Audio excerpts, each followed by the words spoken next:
Oh shit! Oh shit! Ladies, nabasa nyo? Nabasa nyo? Uff. Yung comment section, nabasa nyo? Nabasa nyo yung comment section? Oh, nako! Patay tayo dyan! Anong sabi dun sa comment section? Ano ka sabi dun sa comment section? Pag lalaki yung gumawa, nakaka-cringe talaga. Really? Newsflash, pag kayo rin po ang gumagawa ng thirst trap, hindi rin namin nakikitaan na potential partner kayo. Oh, so ngayon gets nyo na. Ngayon gets nyo na. Hindi namin kayo inaapakan. Pero ngayon gets nyo na. Oh, saan galing yung retaliation? Gets nyo naman pala. Naghanap pa kayo ng kakampi. Ay nako. Ay nako. See? Ang tagal namin sinabi yan sa inyo. Pinaglaban nyo pa yung mga kapwa nyo babae, and now you have this kind of perspective too. How hypocritical can you be? God damn! O, ano pa sabi dun sa comment section? Gusto ko kasi, ako lang makakita na pogi siya. Oh, ako lang makakita na guwapo siya. Gusto ko ako lang. I'll do you one better. I'll do you one better. I'll use your words against you. Girl, if you're insecure, just say that. Huwag mong jojowain yung pogi o kaya gwapo and hide them from the world. O ano? Tangina. Tunog kawawa kayo nun nung kami nagsasabi niyan. O tas yung mga linya ng pang-counter nyo, di ba? Kaya akala ng buong mundo kawawa kayo pag hindi kayo pinapayagan mag-thirst trap. Oh my God, bro. O ano? See? You have the same standard and preference. Di ba? Ayaw nyo ng para sa lahat. Ay, nako. So pag nag-thirst trap, para na sa lahat. Kita ka nga ng buong mundo eh. Kita yung dede mo, be. Ano pang hindi para sa lahat dun? God damn. Now, if you disagree with those statements, then you disagree with her too. Correct?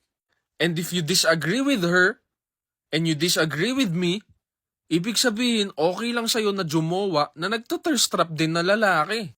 Ibig sabihin, mag-thirst trap kayo hanggang magunaw yung mundo. Tama?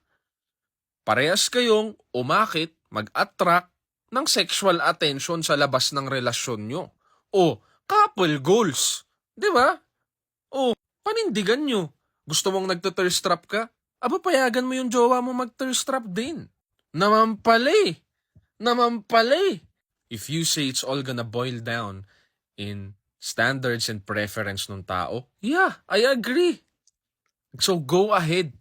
Pero, kung ikaw, babae ka, na feeling mo dapat pinapayagan kang mag-thirst trap ng jowa mo, payagan mo rin siyang mag-thirst trap.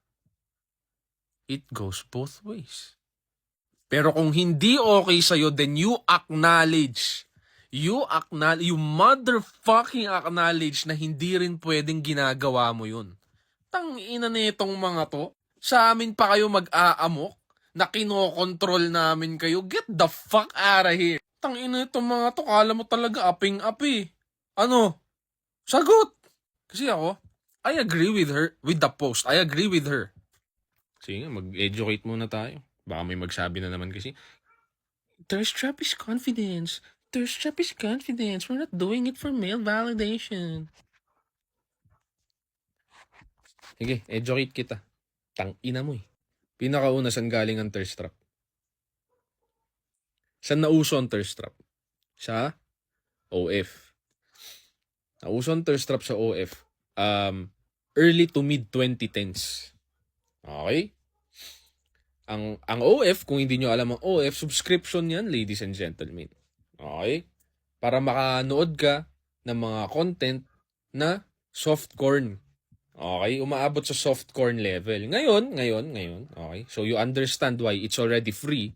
Dinala ng mga OF content creators ang thirst trapping sa ibang platforms, katulad ng IG.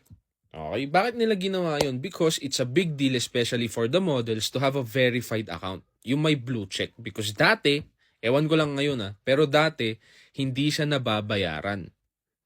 Okay, pero ngayon, pwede na yata. Pero noon, kailangan talaga malakas ang engagement at marami kang followers to actually be qualified to have the blue check.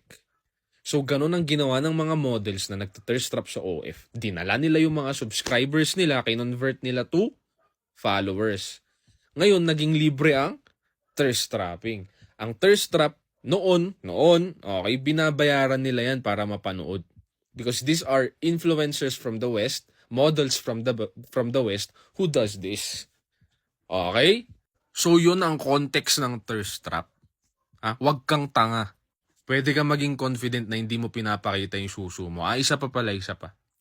May isang content creator nun na babae.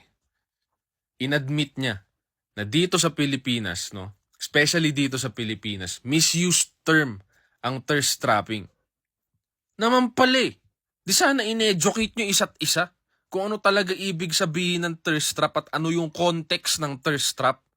Hindi yung gumagawa kayo ng personal meaning ng thirst trap. Sub kita sa kanal Ito pa, may nag-comment sa video ko before, no, way back 2 months ago. Sabi niya, nag-shorts lang sa Pilipinas, thirst trap na. Tanga ka ba? Sino nagsabi? Yun na nga yung proof na hindi nyo alam kung anong definition tsaka context ng thirst trap Hindi nyo alam. Sadyang ang lakas nyo lang term ng thirst trap. Ay nako, karamihan naman ng na-o-offend sa mga statement ng thirst trap, hindi nagta-thirst trap. God damn, girl. Kulang yung ganda pag walang utak, be. Paano mo pag nakabikini sa beach? Nasa beach nga Alam nga mag-jogging pants dun. Diba? Ay nako, see? Hindi nyo alam, kayo mismo, hindi nyo alam yung meaning, definition, tsaka context ng thirst trap. Tas offended kayo? Oh my God. So kung ikaw, babae ka, bago ka umuda dyan, mag-self-reflect ka muna. Nagta-thirst trap pa ako?